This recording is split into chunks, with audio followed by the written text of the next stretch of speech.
Or if you, Yeah. so Paula, one question we've had is be curious if we've seen a concrete increase in proof of stake adoption, or if it's still, or if the commitment to Mm. the transition, if it, is it happening or is it still theoretical? Yeah, the theoretical Ethereum 2.0, right? So yeah, I guess this is the one of the things that they've obviously, the idea that Ethereum, is terribly environmentally unfriendly, and it's also very slow. You can only do like 15 or 17 transactions a second, which is just stupid compared with, say, Visa or whatever. But so they've been wanting to move away from this proof of work, which is this mining system, to a proof of stake, which is that staking collateral type system. And they've been saying it's coming soon for, I think, a couple of years now. And as far as I'm concerned, it's still vaporware. So I think the problem that they're having is that it's very, very hard to move one, the Ethereum and Bitcoin have got significant, what do you call it? Um, they've just got a lot of like forward momentum, right? They've got a lot of momentum. They've got a lot of money invested in it. In the way that it is, there's a lot of like people who don't want to change Mm-hmm. stuff about it, Sounds like the and real so world. right, there's a reason that fax machines still exist, right? Like, so, Yeah. so yeah, so people, so there's still a lot of incentive for people to continue, investing in and moving and working with the problems of Bitcoin and Ethereum. And also, I mean, the other reason they want to move is because it takes so much energy, it's so energy intensive to do a single Ethereum transaction. You have to pay a fee essentially to cover the energy costs for that, and that's just, I mean, it can range anywhere depending on what the demand for transaction is. It can vary from like $30 to like $1,500 or so per transaction, which is, I mean, if you're a struggling artist and you want to get your NFT drops on Ethereum and you want to, sell your art, you're actually putting up a lot of money just to mint your NFTs to start with. So that's kind of it's a divide between the capital has versus the capital have nots, right? So yeah, problematic. So I mean, what you are seeing though, to get back to the question, is a lot of what's called side chains.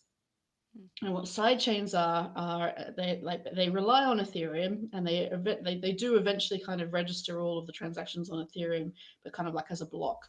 Um, but they usually use a proof of stake or some other mechanism. There are a few others that are less popular, but there are a bunch of mechanisms to kind of speed up these transactions and to do more transactions and have it like free essentially. And also they claim that they're environmentally friendly because they use proof of stake rather than proof of work. But the fact that they rely on Ethereum means they're not actually environmentally friendly because they still need Ethereum to keep going. But yeah, um, but the I mean, these, you're seeing more and more of these popping up as well, and this is Yeah. actually where the Axie Infinity hack happened as well, as the Yeah.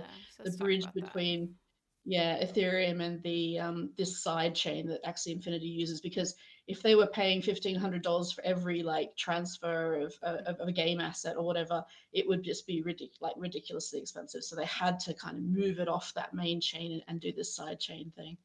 So yeah, so you are seeing it, but it's happening in kind of not, I mean, there are these other big like Tezos and Solana and stuff like exist, but you're not seeing, I mean, people seem to be using more side chains, and it's because they want to capture the market that has Ethereum, and allow them to kind of interact with their, rather than the Ethereum owners having to buy new coins or new tokens to be able to actually interact with their game or whatever. So yeah, yes and Yeah. no is the answer. Felix says that we share your exasperation.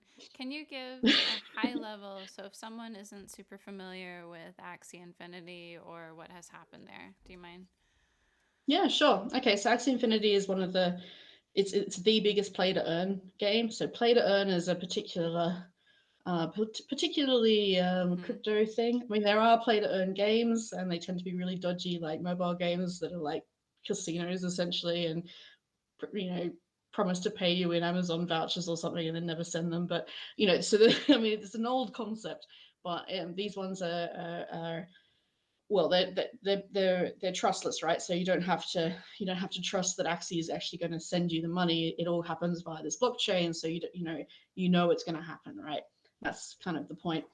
Um, so so it's a play to earn game. It's based on kind of like a Pokemon style thing where you have a team and you battle other Axies. So the Axies TM, and so you have a little team of Axies and you fight other Axies and you breed them, you can buy them, you can trade them, you can do that sort of stuff, right? Like, and one of the key things about this game though is you have to buy into the game in order to actually play the game. You have to start out with a set of Axies, and depending on depending on on how well the economy is going within the Axie Infinity game. So at the moment, it's probably quite cheap to buy into, but there was one point where you were having to pay hundreds of dollars just to actually have those initial Axies to start the game. So in order just to buy into the game, you had to stake a few $100s. So obviously that's not great for in terms of equity and fairness. In terms of there was no kind of free to play option. It was very much you have to pay in. But so what people started doing was offering to pay for people or lend people at their Axies. And then basically take a cut of any earnings that person would make, right? Man. So Just as you're saying this, Frosty is saying the danger of play to earn is getting outsourced for a fraction of the profit to poorer countries. yep, Exactly. yeah, Like, oh no, this. yeah. This Yeah. is the scholarship. They call it a scholarship program. So it's Oh, indentured labor, basically. yeah. You gotta work off your debt, and then you might be able to start your own set of Axies and then start your own like little chain of debtors. Like it's horrible. So and the worst part about it is that there's very much a divide between kind of wealthy Western people who who have these kind of farms of people essentially doing a whole load of labor for them, and the people who are doing the labor who are mostly from developing countries, or from low socioeconomic status groups, and it's them who end up losing out when things like the Axie Infinity hack happens, because they're the ones who are using this money because they're not playing this for fun. This is not fun for them. This is a job, right? And I'm a seasoned MMO I was player, just saying, and it's I know Warcraft when gold farmers. This is exactly it's when you see that exactly that. person spawning that camp over and over, and you're Yeah, like, that's not fun. It's not fun. It's yeah, not fun, is it? Like, I had to do even the grind in MMOs yeah, is not actually that fun, yeah, right? And that's why people pay gold farmers, right? Like yeah. they don't want to have to do it themselves, so they get somebody else to do it, right? Like that's the boring part of the game. Or if you're busy or you have families or whatever, and you don't want to have to go through the hassle of all that grind, then you just get someone else to do it for you, right? And if you've got money, you can pay them. But this is worse because at least, if you've got in World of Warcraft or whatever, you've got gold farmers, at least like they're going to, there's a supply and demand of gold and you'll pay them for the gold, right? But in Axie Infinity, you don't pay them in like money, like US dollars or whatever. You actually pay them in the cryptocurrency. And what they have to do then is cash that out somehow. And what happened in the Axie Infinity hack was essentially the reserves for cashing out got drained by this hacker, right? And I won't go into the technical details of how that happened because it's quite complicated, but essentially, when essentially the way that they would need to be able to cash that out just basically got drained. So there was no. It's a bit like going to a casino and getting given a whole load of, you buy your casino tokens with cash, right? And you go and you play and you win a load of more tokens.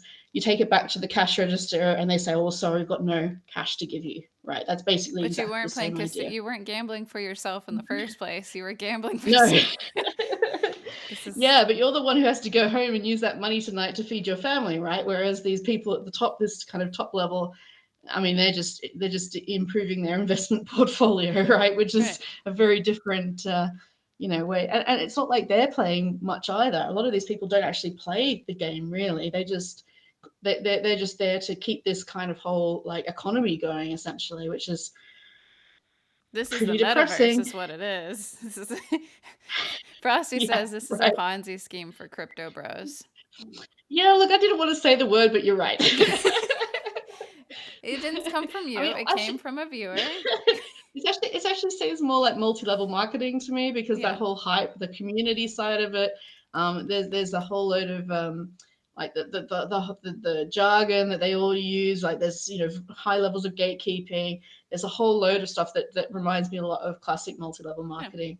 And I mean, you'll see that comparison all over the place. Really, it's not a good one, I think. And at least with actual like classic multi-level marketing, You you might get have some crappy something. skin cream. Yeah. Yeah, you get some skincare products, or you get some essential oils. In this Or case, terrible leggings. Yeah, or really badly printed leggings, right? which So a different environmental impact. But in this sure, case, sure, but yeah, but at least it's something, right? Like yeah, you can actually use it, unlike say yeah. cryptocurrency, which all you can really do is buy other cryptocurrency or NFTs or try to cash it out to feed your family, right? So it's problematic, and this is a problem: is that the people who lose out in this are not the venture capitalists who put in millions of dollars into this game in the first place. It's not the people who are running these farms of laborers. Essentially, it's the laborers themselves. This is what really bothers me as an ethicist.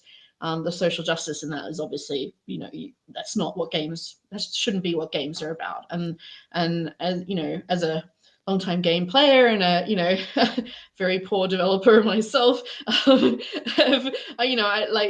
don't really, yeah, that shouldn't be what the future of games looks like, in my opinion. I mean, there's a lot of really dodgy games out there, like, I mean, these kind of crappy coin pusher type games, and I've been doing a lot of recently on responsible monetization and looking at like Mm. mobile gaming in particular in terms of things like microtransactions, but then these were just outright scammy type ones that are just really, almost as bad, but not quite the environmental impact Yeah. bad, but social justicey bad. And yeah, it's not a space that you really want games to fill. Like it preys on vulnerable people, on people who are desperate to make some money somehow. They buy into this hype. Oh well, this person, like the news doesn't help, media doesn't help. They are always like, oh, so and so made Yeah. millions of dollars, then they've changed their village forever, sort of thing. And it's not good. Yeah. It's fascinating to me that the games industry collectively, there were a lot of mixed feelings about loot boxes, but regulators were able to like step in some capacity, and this has been so much more controversial. Um, Frosty Mm. said the future of games should include performing in-game actions having real environmental impact. For every game you win, you plant a tree. Hey, Cookie. Oh, that'd be nice. It, You've it got to would be be careful though, because lovely. there are some crypto games that claim to do that, and they're a little on the dodgy side. So I'm a little nervous about enviro washing, eco washing, especially crypto games. It's not planting a tree for every transaction is never going to make up the energy use of that transaction, particularly on Ethereum. So Yeah, Paula said they're so interested in learning if there are ethical monetization structures for NFTs, but there's don't know if there's an opportunity for nope. it. I mean, the way that it's implemented Currently, now is very ethically problematic. currently I it's mean, good. the thing is that what you got to strip. If you want to make NFTs ethical, right? How do you make them ethical? What you have to do is strip away that like. So let's roll back a little bit. One of the other things that people are saying they want NFTs in games to do is to they want to be able to earn a sword in a game, right, through hard work, etc., and then be able to go and use that sword in another game, and this kind of transferable asset thing, Yeah. right? So that's the other branch of this, right? Now, I mean, a lot of that ignores the fact that in most kind of long running games, particularly I think of things like MMOs or Destiny or something like which is basically an MMO anyway, but like MMOs particularly where you win a sword, then there's an update, and now that sword is useless because you Mm-hmm. have to go and so we already have this kind of, and that's part of the way that these games work, is that they have this kind of depreciation of what it is you've earned in game regardless, Yeah. right? So the idea that NFTs can somehow kind of get around that, I mean, I feel what it like doesn't really. a lot of people read Ready Player One and then didn't read Snow Crash. Like, I feel like that's what's happening here. They read the easy version and they're like, oh, you pull all the different assets into this one metaverse.